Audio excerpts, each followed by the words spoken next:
할렐루야. 우리가 지난 명절 기간 동안에 저희 교회에서 3일 동안 추석 명절 부흥회를 은혜 가운데 잘 마쳤습니다. 여러분 많이 은혜 받으셨나요? 이번 명절이 사회적 분위기가 코로나로 인해서 고향 방문을 자제시켰습니다. 그러나 우리 쪽방 주민들과 노숙인들은 코로나와 상관없이 명절이 되면 또 고향에 갈 수 없는 처지에도 있고 또 회복되어서 고향으로 가시는 분도 있고, 그러나 대부분이 또 고향에 갈 수 없는 그런 안타까운 심정이 돼서 명절이 되면 저도 외롭고 좀 서러울 수 있습니다. 그래서 우리 교회가 매년마다 구정부흥회 3일, 추석부흥회 3일 그렇게 하면서 말씀으로 또 은혜 받고 또 맛있는 음식, 명절 음식 먹고. 이번에 명절 음식 어땠어요? 좋았습니까? 첫째 날이 좋았습니까? 둘째 날이 좋았습니까? 셋째 날이 좋았습니까? 다 좋았죠. 저는 셋째 날이 더 좋았던 것 같아요. 다 좋은데 특별히 셋째 날이 좋았던 것 같아요. 강사 목사님도 셋째 날 다 집회가 끝나니까 아주 많이 드시는 것 같아요. 한 그릇만 싹 드시던 분이 다 드신 것 같아요. 나도 한 2그릇씩 마지막 날은 그렇게 저도 먹었습니다. 선물도 받고. 그래서 이 추석 부흥회, 명절 부흥회를 통해서 다시 하나님께서 이 집회를 통해서 다시 말씀으로 우리가 살 용기와 소망을 주신 줄로 믿습니다. 대부분의 사람들은 가난하고 힘없고 병들고 돈 없는 사람들을 결코 좋아하지 않습니다. 환영하지 않습니다. 특별히 우리 사회에서 쪽방 주민이나 노숙인이나 가난한 사람들 가까이 하려 하지 않고 냉대합니다. 그러나 오늘 본문에 보니까 우리 예수님은 이 세상의 구원자로 메시아로 오셔서 공식적인 취임 설교를 하셨습니다. 이 설교는 600년 전에 구약의 이사야 선지자가 메시아가 오시면, 앞으로 하나님의 아들이 오면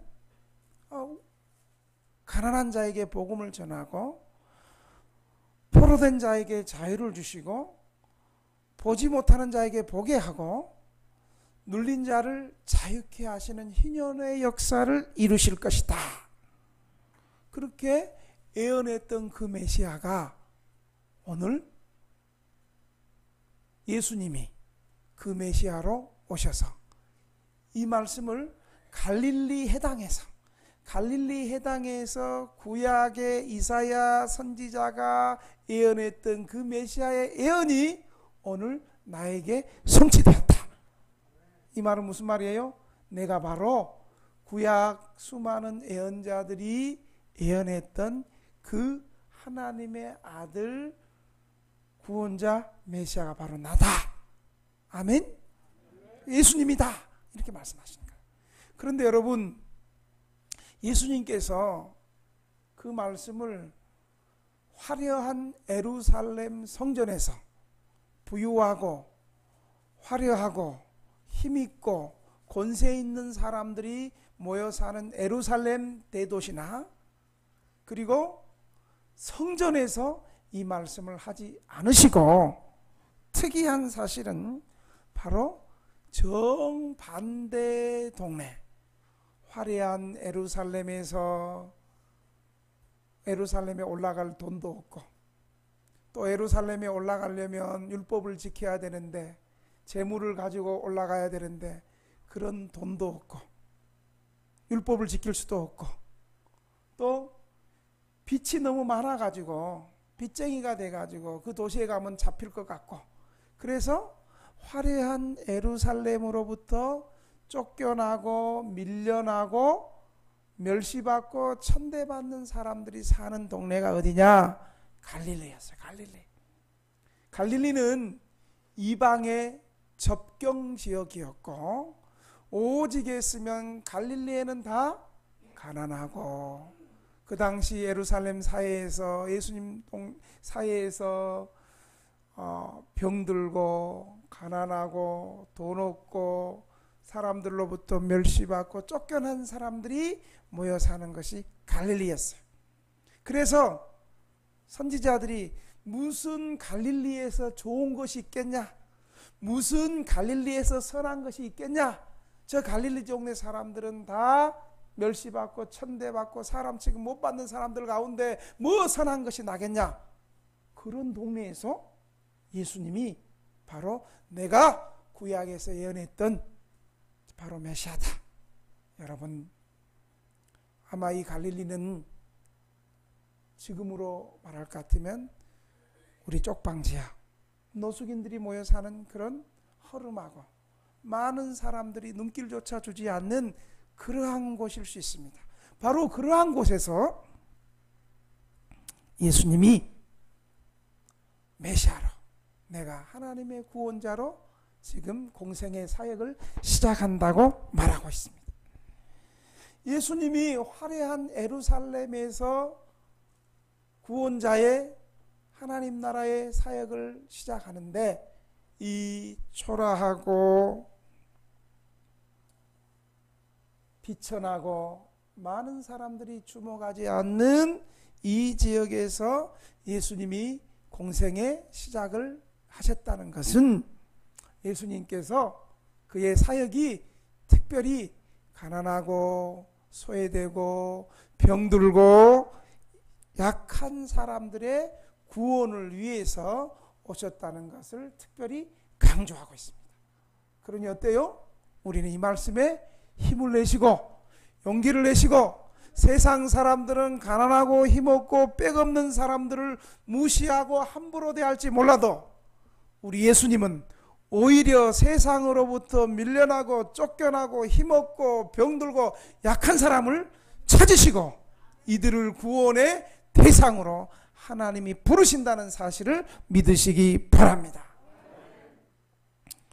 우리 18절 한번 읽어볼까요? 이 18절이 오늘 예수님의 사역을 한마디로 축약해서 압축해서 하신 말씀입니다. 우리 같이 한번 읽어봅시다. 자, 준비됐습니까? 자, PPT도 띄워줬어요. 같이 읽겠습니다. 시작. 주의 성령이 내게 임하셨으니 이는 가난한 자에게 복음을 전하게 하시려고 내게 기름을 부으시고 나를 보내사 포로된 자에게 자유를, 눈먼 자에게 다시 보게 함을 전파하며 눌린 자를 자유케 하고, 이렇게 말합니다. 주의 성령이 임하셨으니 가난한 자에게 복음을 전하시기 위해서 기름 부으고, 포로된 자, 보지 못하는 자, 눌린 자, 이런 사람을 위해서 주님 오셨다고 지금 말씀하고 있는 거예요. 자, 예수님의 사역은 어떻게 하셨습니까? 첫째, 따라합시다. 예수님은 성령의 능력으로 사역하셨다. 예수님이 어떻게 사역하셨다고요? 성령의 능력으로 사역하셨다는 거예요. 예수님은 이 땅에서 사역하시는데 예수님 단독으로 사역하시는 것이 아니라 성령의 능력으로, 성령의 능력으로, 성령의 기름 부으심으로, 성령 충만함으로, 성령을 의지하며 사역하셨다는 사실을 기억하시기를 바랍니다. 여러분 14절 한번 읽어볼까요? 14절도 한번 읽어봅시다. 14절 시작. 예수께서 성령의 능력으로 갈릴리에 돌아가시니 그 소문이 사방에 빠졌고. 예수님 어떤 능력으로 갈릴리로 돌아가셨다 그래요? 성령의 능력으로 하셨다는 거예요. 예수님의 공생의 사역은 이렇게 혼자 하신 것이 아니라 성령의 능력으로, 성령의 권능으로, 성령의 기름 부으심으로, 성령 충만함으로, 성령을 의지하고 예수님 사역하셨다는 것을 기억하시길 바랍니다. 이 예수님 사역 전체가 그래요. 예수님 사역 전체가 성령의 능력으로 하셨어요.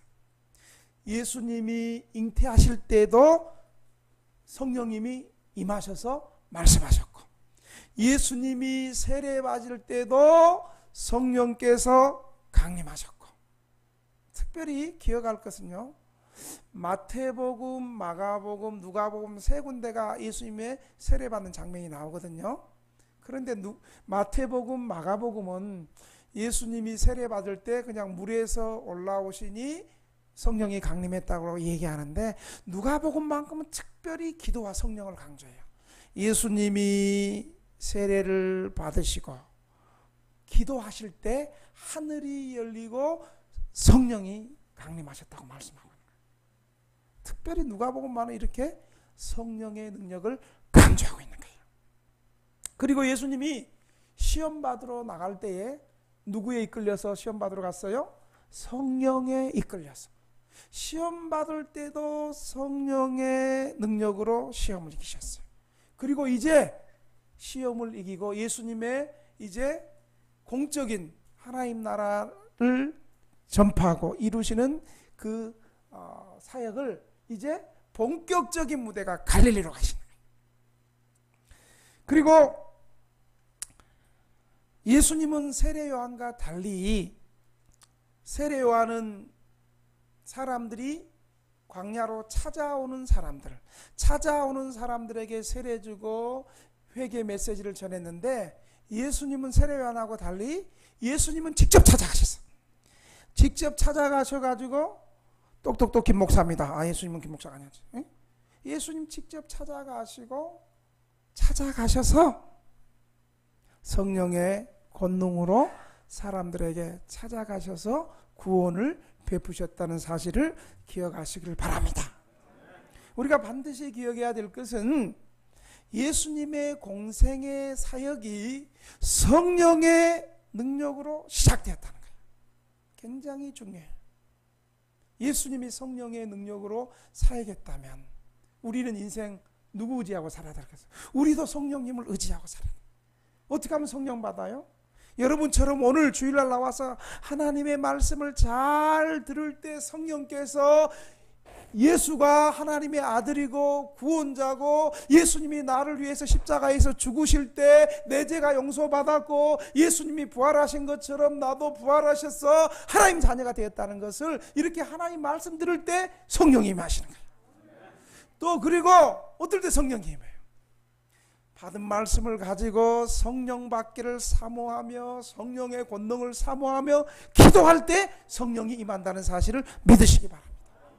그러니까 성령은 하나님의 말씀과 기도의 능력으로, 다시 말하면 기도의 능력과 하나님의 말씀으로 성령의 능력이 임하는 거예요. 한 번 임하는 것이 아니라 지속적으로 계속적으로 우리는 성령을 사모하고 충만하고 새롭게 돼야 되는 거예요. 누가복음은 지금 그걸 강조하고 싶은 거예요. 예수님도 태어날 때부터 성령의 능력으로 임하셔서 마지막 십자가 지시고 부활하시고 그때까지 성령의 능력으로 사역했거늘 하물며 너희 인생들아, 너희도 하나님을 의지하고 하나님의 성령을 의지하고 이 땅에서 살아야 된다라고 말하는 거예요. 오늘 본문도 갈릴리의 나사렛에서 메시아로서의 공식 설교를 할 때도 주의 성령이 내게 임하사, 설교할 때도 성령이 임하사. 그래서 이 성령의 은혜와 능력을 경험한 초대교회도, 초대교회 시작도 사도행전에서 성령의 능력으로 시작하고 있는 거예요. 초대교회가 어떻게 형성됐어요? 예수님께서 너희는 예루살렘을 떠나지 말고 아버지가 너에게 약속하신 것을 기다리라. 아버지의 약속한 것이 뭐예요? 성령을 보내주시겠다는 거예요. 아멘. 그래서 초대교회 시작할 때 가만히 예루살렘에서 성령 받기를 멍 때리고 맨 앞에서 졸면서 기다렸어요? 아니면 성령 받기 위해서 뭐 했어요? 뭐 했어요? 윤민옥 성도 성령 받기 위해서 멍 때리면서 졸고 있었어요? 기도했어요? 기도했어요. 성령 받기를 기도했어요. 그냥 기도했어요? 혼자 기도했어요? 함께 모여서 기도했어요? 함께 그냥 기도했어요? 간절히 기도했어요? 간절히가 뭐예요? 우리 간절히에 대한 해석은 우리 장상중 선동님이 해줍니다. 간절히가 뭡니까? 장상중 선동님이 간이 저리도록 응답받을 때까지 하는 기도가 간절이야. 아멘. 그런 거 괜히 조직신학 교수한테 따지고 묻지 말라 그래. 간이 저리도록 응답받을 때까지 한두 번 기도하고 에이그 기도 안 되네 땡이네 그게 아니고 그 믿음 아니에요. 한두 번 기도하고 응답 없다고 포기하는 건 믿음 아니에요. 하나님 믿는 사람 아니에요. 주의 뜻이면 응답 받을 때까지 기도하면서 계속하고 오래 하고. 여러분 기도 왜 오래 해야 되는지 아세요? 처음에 기도할 때는 자기 욕심으로 구하고 자기 개인적인 야심을 위해서 기도하고 졸면서 기도하고 뭐 기도가 되겠어요. 기도를 오래 하면서 주의 뜻을 깨닫게 하고 또 주의 뜻이 내 생애 가운데 이루어지기를 간절히 기도하고 그렇게 해서 초대교회가 성령의 능력으로 시작되었어요.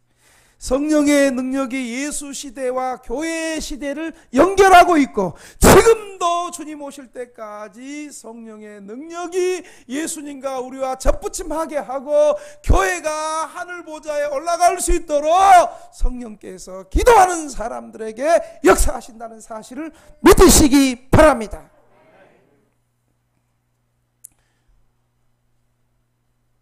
누가복음을 기록한 사람도 누가고 사도행전을 기록한 사람도 누간데 사도 이럴 뻔했어. 마태복음 누가 기록했어요? 대답하세요. 마태복음 누가 기록했어요? 마가복음 누가 기록했어요? 자신 있게. 누가복음 누가 기록했어요? 요한복음 누가 기록했어요? 사도행전은 누가 기록했어요? 또 사도 그러면 안 된다니까. 사도행전은 누가가 기록했어. 누가가 사도행전을 기록하면서 예수님의 사역을 한마디로 기록했는데 그것이 사도행전 10장 38절. 참 제가 좋아하는 구절이에요. 한번 10장 38절 한번 읽어볼까요? 사도행전 안 쳤어요? 사도행전 10장 38절. 같이 크게 한번 읽어보겠습니다. 시작! 하나님이 나사렛 예수에게 성령과 능력을 기름 붓듯 하셨으며 그가 두루다니며 선한 일을 행하시며 마귀에게 눌린 모든 사람을 고치셨으니 이는 하나님이 함께 하셨습니다. 아멘. 자, 예수님이 이 땅에서 공생의 사역할 때 어떻게 했다고 그래요? 성령과 능력으로 기름 붓으셨다는 거예요. 성령과 능력을 기름 붓어 주니까 예수님이 두루 다니면서 성령의 능력에 의지해서 선한 일도 행하시고 성령의 권능으로 마귀 들린 사람도 고치시고 그래서 우리 예수님에게는 하나님이 함께 하시는구나. 아멘. 그렇다면 두 번째로 예수님은 성령의 능력으로 사역하셨는데 예수님에게 임한 성령은 과연 어떤 일을 했을까요? 두 번째로 예수님에게 임한 이 성령은 한번 따라 합시다. 가난한 자에게 복음을 전하셨습니다. 예수님이 이 성령의 능력을 가지고 부자들에게 그리고 높은 사람에게 부자들에게 높은 사람 찾아가서 기도해주고 상담해주면 뭔가 좀 나올 것 같다. 그래서 부자들 이렇게 찾아간 것이 아니고 예수님은 오히려 그 성령의 능력으로 오늘 18절 보니까 가난한 자에게 복음을 전하셨다고 말하고 있는 거예요. 할렐루야. 가난한 사람들에게 우리 18절 우리 다시 한번 본문 18절 다시 한번 읽어볼까요? 이거 한번 외웠으면 좋겠어요. 한 주간 동안 시작. 주의 성령이 내게 임하셨으니 이는 가난한 자에게 복음을 전하게 하시려고 내게 기름 부으시고 여기까지만 봅시다. 자, 예수님에게 임하신 성령은 어떤 자에게 복음 전하게 하신다고요? 부자들에게요? 가난한 자에게. 예수님에게 임한 성령은 가난한 자에게 복음을 전하시고 기름 부으셨다. 여러분, 이 사실을 정말 믿는다면 가난한 사람이 아이고 나는 돈 없고 힘 없고 백 없으니까 내 인생 끝났어, 요거 예수님 모르는 사람이야. 오히려 예수님은 하나님 나라의 복음을 전하시는데 세상에서 돈 많고 똑똑하고 권세 있고 이런 사람 찾는 것이 아니고 오히려 예수님은 가난한 사람들의 복음. 할렐루야. 네. 사랑하는 성도 여러분, 우리 가난한 사람들은 주님이 찾으시고 우리는 주님이 찾으시고 주님이 구원하시는 존귀한 대상임을 믿으시기 바랍니다. 근데 아멘 소리가 왜 이리 시원치 않대요? 우리 옆 사람 손을 한번 딱 잡습니다. 옆 사람 손을 1m 넘어서 괜찮아. 손잡고 꼭 시키면 말을 안 들어. 좀 믿음이 있으면 좀 말 좀 들어. 좀 말할 때 손 잡으세요. 한번 따라 합시다. 당신은 주님이 찾으시는 구원의 대상입니다. 한 번 더. 당신은, 거기는 왜 손 안 잡아? 옆에 손 잡아. 옆에 유손 딱 손 잡아. 당신은 주님이 기뻐하시는 소중한 대상입니다. 한 번 더. 당신의 눈동자를 보니 주님의 얼굴을 뵙는 것 같습니다. 저 안 따라오는 저 동네 보니까 저 사람은 좀 속으로 뭐라고 얘기하냐면, 손 내리세요. 당신의 눈동자를 보니 썩은 동태 눈가를 보는 것 같습니다. 그렇게 말합니다. 요 따라하는 사람들은 탁 손을 잡고 당신의 눈동자를 보니 주님의 얼굴을 보는 것 같습니다. 당신은 주님이 찾으시고 소중한 대상입니다. 이렇게 고백하는데요. 빠라는 저쪽에 있는 사람들은, 일부는 당신의 눈가를 보니 썩은 동태 눈가를 보는 것 같습니다. 할렐루야. 주님이 이렇게 우리 가난한 사람들, 힘이 없는 사람들, 여기 안 따라했지만 여기도 주님이 찾으시고 소중히 여기시고 기뻐하시고 구원의 존귀한 대상임을 여러분 믿으시기 바랍니다. 많은 사람들이 오해하는 부분이, 흔히 성령 충만하면 신령한 꿈을 꾸고 세미한 음성이 들리고 신유의 은사가 병이 치료되고 이렇게 말고 있어요. 그게 없다는 게 아니에요. 그게 부분적으로 일어나요. 그러나 근본적으로 성령 충만하면 권능을 받고 예루살렘과 온 유다와 사마리아와 땅끝까지 복음의 증인이 되는 거예요. 성령 충만하면 주님께 임한 성령은 바로 복음 전하기 위한 것이었어요. 특별히 그 복음의 대상이 가난한 자에게 복음 전하는 거였어요. 아멘. 사람들은 가난한 사람들을 구원의 대상에서 제외시키고, 누가 그래요? 이단들 그러지. 이단들 신천지 그들의, 지금 이만희 구속됐습니다마는 신천지 포교 대상 가운데 장애인, 노인, 노숙자, 돈 없는 것들은 전도도 하지 마라. 어떤 교회로 가요? 신천지 이 나쁜 새끼들이 큰 교회, 돈 많고 뭐 좀 나올 만한데 큰 교회 싹 잠입해가지고 저끼리 몰래 어느 선교사님이 내가 신령한 꿈을 꿨는데 당신 이런다라. 그 사실은 신천지가 그런 게 아니고 미리 몇 달 전부터 그 사람 뒷조사 다 하거든. 저 어설프고 예배 시간에 맨 앞에서 졸고 하나님 말씀 잘 안 듣고 아멘 안 하는 것들, 그 주일날도 한 달에 한 3번씩 빠지고 한 달에 한 번씩 교회 빠지는 것들, 저것들은 이렇게 싹 꼬시면 금방 넘어가겠다. 그것들 미리 다 보고, 그리고 예배 시간에 목사님 또 은혜로운 눈으로 안 보고 째려보는 것들만 필히 따라가가지고 말이죠. 몇 달 동안 미리 다 작업해가지고, 당신 내가 오늘 꿈을 꿨는데 당신 이런 게 있죠. 미리 다 알아가지고, 당신 지금 자녀 문제가 있고 당신 뭐 안 되지. 내가 잘하는 신령한 은사가 있고 아주 신령한 외국에서 공부하고 선교사님 내가 아는데 그분하고 좀 성경 공부 좀 해보자. 여기도 혹시 따라간 사람, 우리한테는 접근도 안 했을 거예요. 뭐 그런데 따라간 사람 없죠?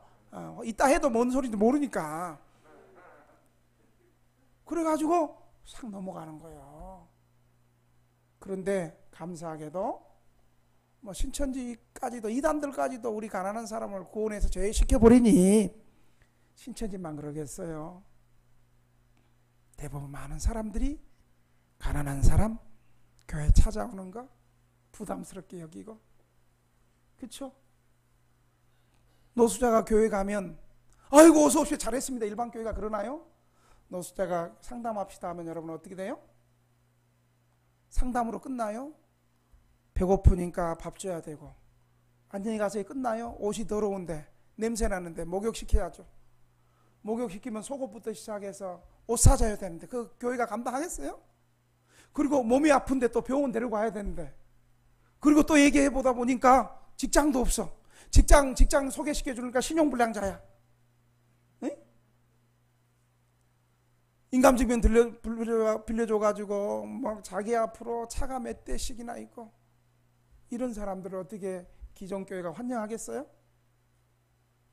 그러니까 돈 1,000원 주면서 그냥 다음에 오세요. 일반 교회가 그래요. 어떤 단체도 그래요.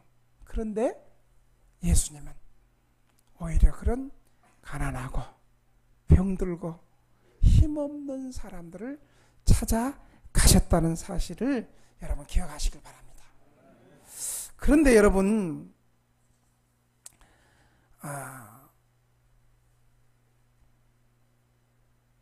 예수님이 사역을 이렇게 가만히 보면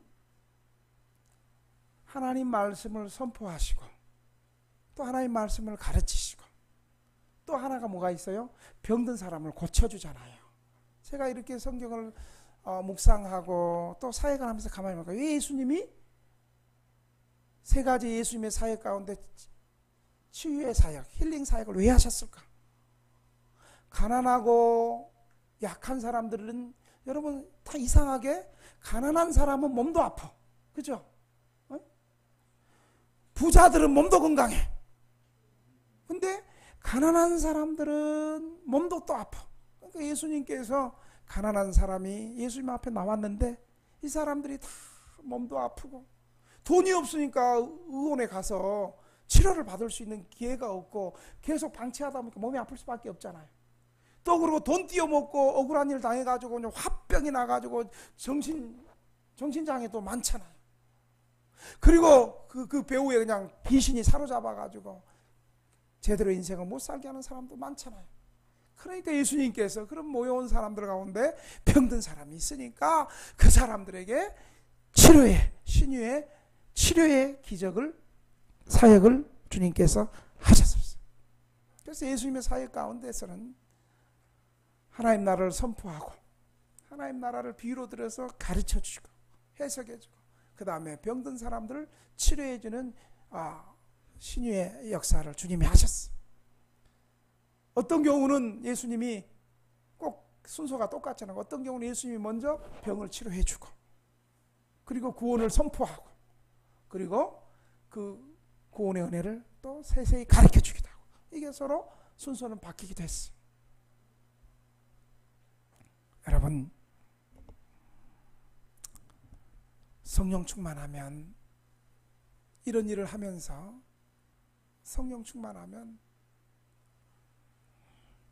가난한 사람을 무시하거나 함부로 대하는 것이 아니라 가난한 사람을 불쌍히 여기고 그들에게 찾아가서 복음을 전하는 것입니다. 그래서 야고보서 1장 28절에 보면 야고보는 참된 경건에 대해서 이렇게 말하는 거예요. 바른 신앙생활, 바른 경건, 뭐 이렇게 얘기하고 야고보서 1장 28절 한번 봅시다. 야고보서 1장 28절 야고보서 1장 28절 약 1장 28절 내가 안 쳐줬구나. 한 칸 띄워야지 약을. 한 칸 띄우고 오케이 됐어요. 자, 제가 읽겠습니다. 한번 따라합시다. 하나님 아버지 앞에서 정결하고 더러움이 없는 경건은 곧 고아와 과부를 그 환난 중에서 돌아보고 자기를 지켜 세속에 물들지 않는 것이다. 하나님 아버지 앞에서 정결하고 더러움이 없는 경건은요, 고아와 과부를 환난 중에 돌아본다는 거예요. 여러분, 고아 과부는 어떤 사람이에요? 고아 아버지가 없어, 과부 남편이 없어. 혼자 힘으로 살아갈 수 있어요? 없어요? 없어요. 그러니까 지금이야 사회복지제도가 잘 돼서 지금이야 국민기초생활수급자도 만들어주고, 여러분 국민생활기초수급자 하나만 되면 돈 나올 뿐만 아니라 병원비 거의 공짜잖아요. 그것만 있어요? 의료비 공짜, 자녀 키우면 학자금 공짜, 이혼해서 한부모 가정, 지금은 이혼해서 한부모 가정만 돼도 거의 수급자와 비슷한 그런 사회적 혜택을 지금은 받아요. 근데 2000년 전에 아버지가 없는 자녀, 남편이 없는 아내, 얼마나 서럽고 얼마나 궁핍하고 얼마나 가난하게 살아요. 그런데 하나님 아버지가 앞에서 정결하고 더러움이 없는 참된 경건은 당장 먹을 것 없고 당장 갈 곳 없고 이런 사람들을 어려운 가운데서 돌아본다는 거예요. 그러니까 참된 경건이 기도만 많이 하고 그냥 개인 경건만을 얘기하는 것이 아니에요. 하나님 앞에 개인적으로 금식하고 기도 많이 하고 봉사 많이 하고 헌금 많이 하고 이걸로 끝나는 것이 아니라 진짜로 하나님과 1대1의 그런 경건 생활이 된 사람은 야고보서 1장 27절인가 봐. 그러니까 28절이 안 나왔지. 27절이지. 이 말씀처럼 고아와 과부를 환난 중에 돌아본다는 것은 자기 주머니 털어가지고 그 사람의 필요한 먹을 거, 옷도 사주고, 쪽방방서 좀 내주고 말이지. 그리고 그걸로 끝난 것이 아니요. 또 자기를 지켜 세속에 물들지 아니하니라. 아멘. 근데 여기서 기억할 것이 있어요, 여러분. 여기서 가난한 사람이 어떤 사람인가? 이거 잘 들으세요. 가난함은 장땡이 아니요. 여기서 말하는 가난함을 누구를 얘기하는 건가? 이 가난한 것은 1차적으로 물론 물질적으로 가난한 사람 말하는, 여기서 가난한 사람이란 파산을 당해서 알거지가 된 사람을 가난한 사람이라고 1차적으로. 그런데 파산을 당해서 1차적으로 가난한 사람의 자세는 어때요? 자기가 가진 것이 없고 아무것도 없으니까 겸손하게 도와주세요. 여러분, 거지가 구걸할 때 주머니 손 딱 넣고 못 뻣뻣하게 도와주려면 도와주고 말라면 말고 이렇게 해요. 거지가 구걸할 때 어떻게 될 수 있으면 불쌍하게 보이려고 양발도 두 짝 중에 한쪽은 벗고, 그리고 얼굴에는 시커멓게 칠하고 한겨울에도 여름 옷 입고 그래가지고 딱 그러잖아요. 1,000원짜리 필요 없어요. 100원만 하나 주세요. 요즘 100원 줬다가는 던져버리니까 그것도 잘 알고 100원만 주세요. 100원만. 그러면 우리가 100원만 줘요? 기본이 1,000원이잖아요. 그죠? 줘봤어야 알지. 받기만 해서 여러분 몰라요? 여러분 100원만 주세요 하면 어떻게 해요? 100원 줘요? 1,000원짜리 이상 줘요? 말하는 사람 줘본 사람이 있어. 그래서 그 사람이 어떻게 하든지 도움을 받으려고 불쌍히 여기고 겸손하게 그렇게 되잖아요. 뻣뻣하게 줄라면 주고 말라면 말고, 나는 이거 뭐 당신 돈 안 줘도 나는 먹을 때 있고 잘 때 있어 이렇게 해요? 아니잖아요. 정말 내가 지금 한 끼 해결하지 않고 잠잘 곳이 없으니까 제발 도와주세요 이러잖아요. 그래서 마태복음은 이 가난을 뭐라고 표현했냐면 심령이, 한번 따라 합시다. 심령이 가난한 자는 복이 있나니 천국이 저희 것입니다. 예. 여기서 이 가난한 사람은 물질적인 궁핍만을 얘기하지 않고 나는 연약하고 가진 거 없고 나에게는 의가 없고 오직 하나님이 도와주셔야 됩니다. 하나님의 자비와 하나님의 긍휼과 하나님의 은혜를 얻기 위해서 하나님 앞에 겸손하게 마음을 여는 사람이 심령이 가난한 사람인 줄 믿으시기 바랍니다. 그래서 여러분 어때요? 우리 역전에 있는 노숙인들, 우리 쉼터에 들어왔던 사람들은 어떤 사람들이에요? 그리고 과거에 우리 어땠어요? 우리도 거의 노숙 한번 해봤잖아요. 노숙하다가 교회나 어떤 먼저 믿는 예수 믿는 신자들이나 사회단체를 통해서 가난할 때 우리가 도움을 받고, 그리고 그것이 계기가 되어서 겸손하게 예수님 믿어서 오늘의 복된 등대교회 성도가 된 거 아니겠습니까? 아멘? 그래서 주님께서는 하나님 앞에 나올 때 어린아이같이 가난하고 겸손하고 통회하는 심정을 찾으시고 그런 사람에게 은혜 주신다는 사실을 믿으시기 바랍니다. 주님 앞에 나왔는데 뻣뻣하게 은혜 받으려면 말라면 말고 이런 사람에게 은혜 안 주죠. 우리가 예배하고 주님 앞에 나올 때 어떤 심령이에요? 가난하고 상한 심정을 가지고 마음이 너무 상했어. 주님, 나 은혜 주시 않고 나 도와주지 않고 나 구원해 주지 않으면 나는 살 수 없습니다. 주님, 나 만나주세요. 이런 상한 마음을 가지고 겸손한 마음을 가지고 회개하는 심령이 바로 가난한 사람이라는 사실을 기억하시길 바랍니다. 단순히 물질적인 가난만이 아니라 물질적인 가난이 겸손하게 주님을 찾고 주님 앞에 나올 수 있는 그런 심령의 가난함으로 변화될 때 겸손하게 주님 찾고 구원받는다는 사실을 여러분 믿으시기 바랍니다. 오늘도 주님께서는 예배 가운데 하나님 앞에 이렇게 나올 때 어린아이처럼 가난하고 상한 심령을 가지고 그렇게 나온 사람을 주님 찾으신다는 사실을 믿으시기 바랍니다. 이처럼 주님의 성령은 이렇게 가난하고 마음이 상한 사람들을 주님이 찾으시고 복음의 대상이라는 사실을 여러분 기억하시고 이런 사람을 통해서 하나님 나라가 이루어지고 하나님 나라가 그 사람의 것이라는 것을 기억하시기를 바랍니다.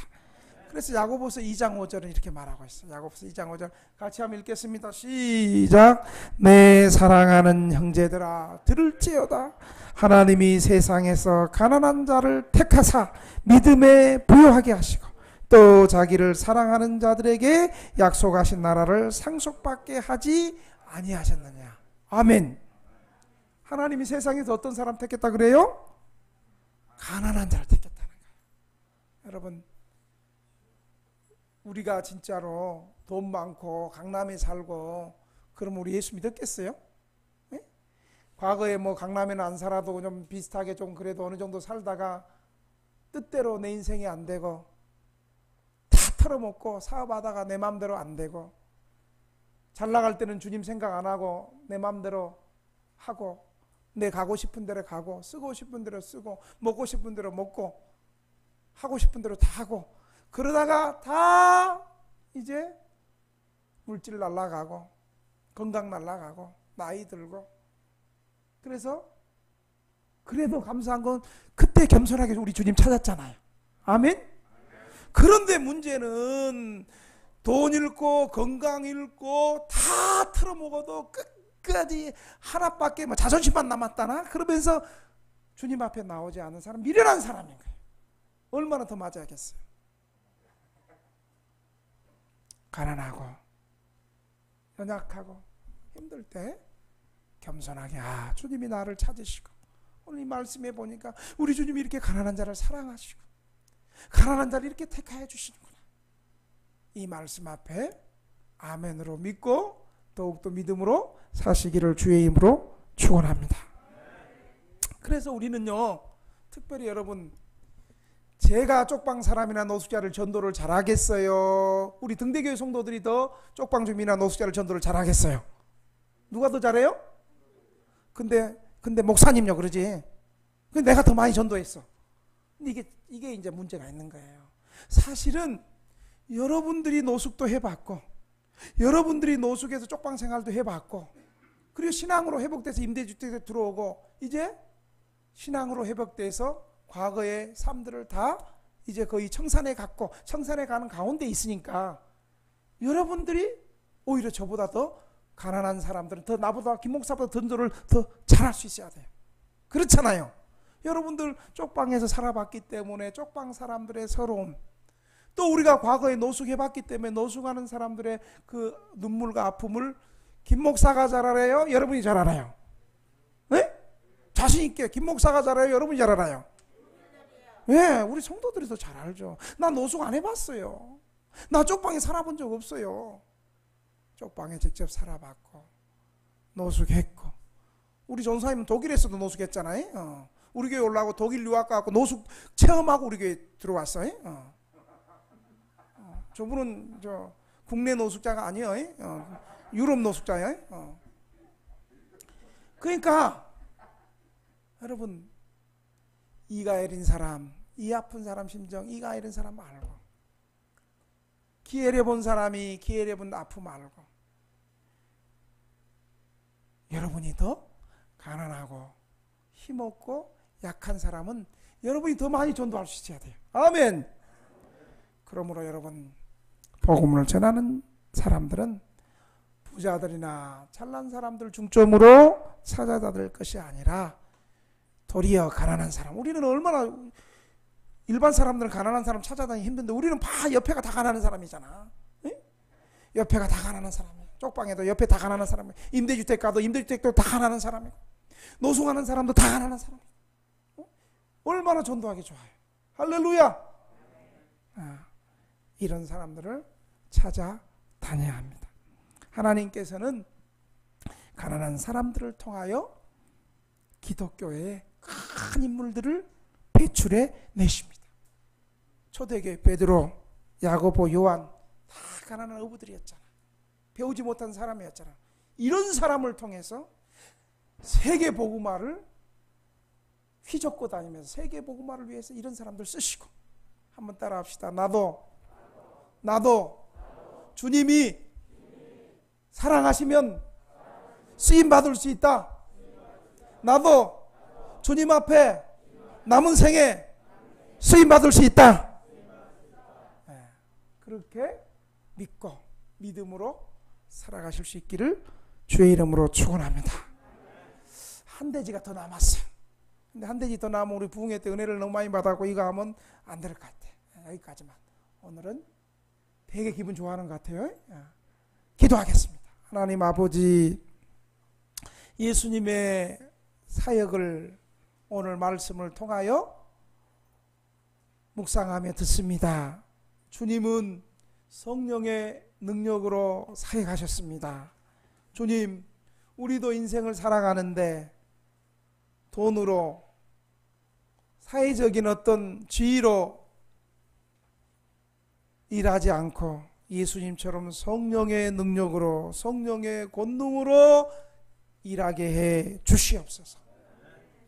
예수님이 성령 충만해서 가난한 자에게 복음을 전하기 위해서 오셨는데, 주님, 우리도 가난한 사람들을 무시하지 않고 더 불쌍히 여기고 귀하게 여겨서 이 가난한 사람들을 주님 앞으로 인도하는데 우리 등대교회를 사용하여 주시고 우리 등대교회 성도들을 사용하여 주시옵소서. 주님, 우리 동대문 쪽방촌에 아직도 주님 모르는 사람이 너무너무 많습니다. 저희를 불쌍히 여겨주시고 저희만 구원받고 끝나는 것이 아니라 우리를 구원해 주신 것처럼 저들도 복음이 필요하고 저들도 구원받아야 되오니 주님, 우리에게 구령의 열정을 주시고 주님 앞에 나오지 않는 사람들을 불쌍히 여기는 마음을 성령님 다하여 주셔서 우리의 입으로 손으로 저들을 불쌍히 여기며 전도하고 주님 앞으로 데리고 나올 수 있도록 축복해 주시옵소서. 예수님의 이름으로 기도합니다. 아멘.